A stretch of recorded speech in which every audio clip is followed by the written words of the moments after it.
بے شک ہم چاند پر پہنچ جائیں یا پھر 2040 تک مارس یعنی مریخ پر انسانوں کی بستیاں بسا لیں، لیکن یہ زمین جس پر انسان پچھلے ہزاروں سالوں سے رہ رہا ہے، آج تک یعنی آج کی ڈیٹ تک ہم اس زمین کو 25% سے زیادہ کبھی ایکسپلور نہیں کر سکے۔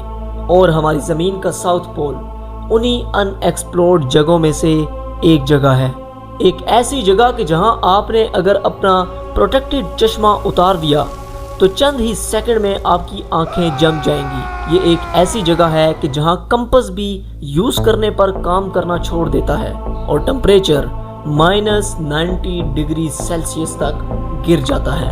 Welcome to Antarctica.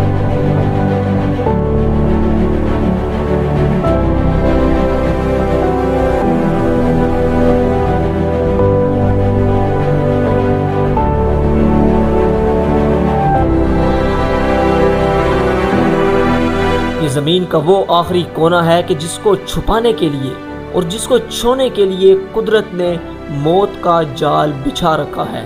یہ جو آپ سکرین پر لسٹ دیکھ رہے ہیں، یہ ان لوگوں کی ہے کہ جو انٹارکٹیکا کے بالکل سینٹر یعنی ساؤتھ پول تک پہنچنے کی کوشش میں ہمیشہ کے لیے غائب ہو گئے۔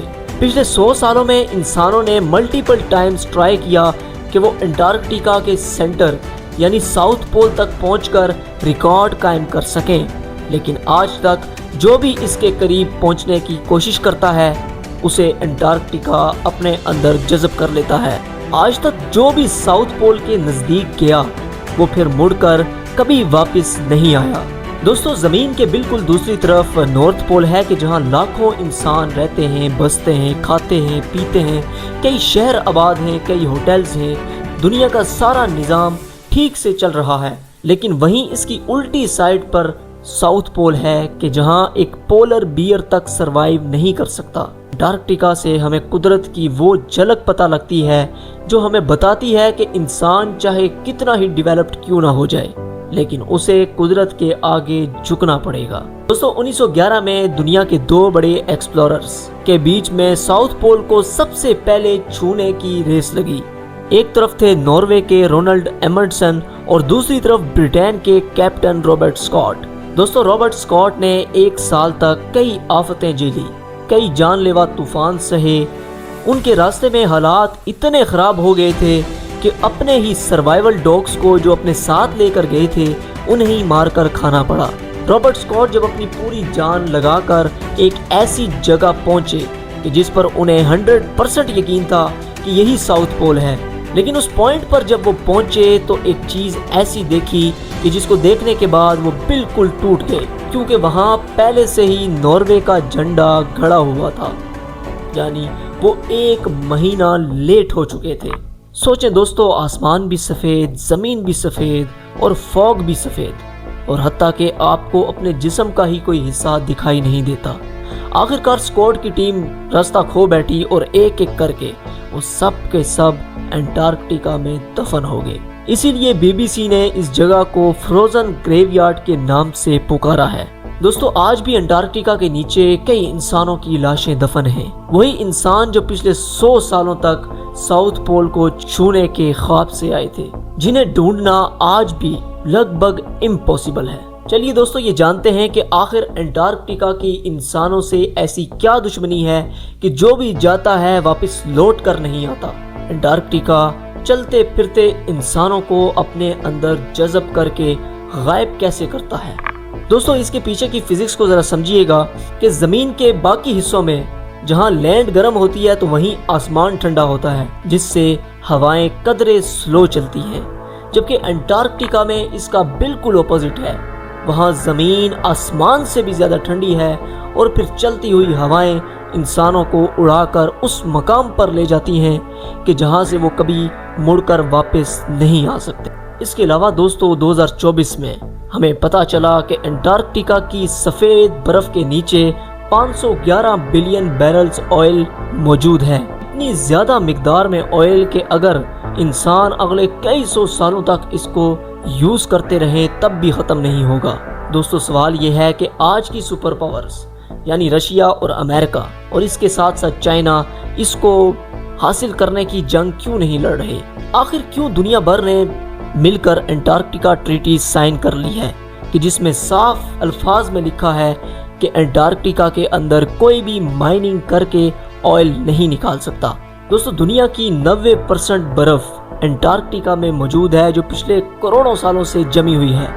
سائنٹسٹ کا ماننا ہے کہ انٹارکٹیکا کی اس ڈیپ برف کے اندر ہزاروں لاکھوں سال پرانے وائرسز چھپے ہیں کہ اگر اوپر سے انٹارکٹیکا کو مائن کرنے کی کوشش بھی کی تو نیچے سے ایسے وائرسز نکلیں گے کہ جن کو انسانیت برداشت نہیں کر پائے گی، اور ان وائرسز کے ذریعے انسانیت کا خاتمہ بھی ممکن ہے۔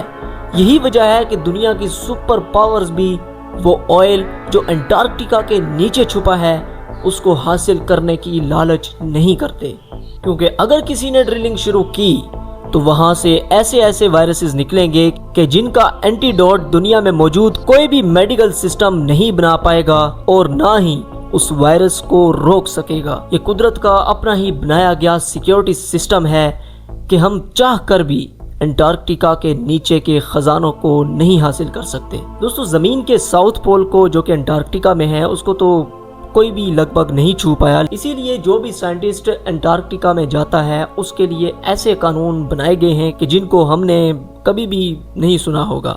وہاں قدم رکھنے سے پہلے آپ کے جوتے، آپ کے کپڑے اور ہر ایک چیز کو اسٹیرلائز کیا جاتا ہے تاکہ ان کے ذریعے کوئی بھی بیکٹیریا اس زمین پر نہ جذب ہو سکے۔ حتیٰ کہ جاننے والے سائنٹسٹ کو وہاں لیٹنے یا بیٹھنے کی بھی پرمیشن نہیں ہے، ایون وہ اپنا یورین بھی وہاں نہیں کر سکتے، اس کو بھی بوٹلز کے ساتھ واپس لے کے آنا پڑتا ہے۔ اس کے علاوہ دوستو انٹارکٹیکا ہمارے لیے ایک ٹیلیسکوپ کے طور پر بھی کام کرتا ہے، کیونکہ اس کی ہوا میں جو موئسچر ہے وہ بالکل 0% ہے، لہٰذا اس کی وجہ سے اسپیس سے یا دوسری دنیاؤں سے آنے والے سگنلز کو کوئی ڈسٹربنس کریٹ نہیں ہوتی۔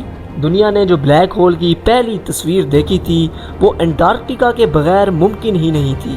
ہم باقی پوری کائنات کے راز ڈھونڈنے آج بھی انٹارکٹیکا میں جاتے ہیں۔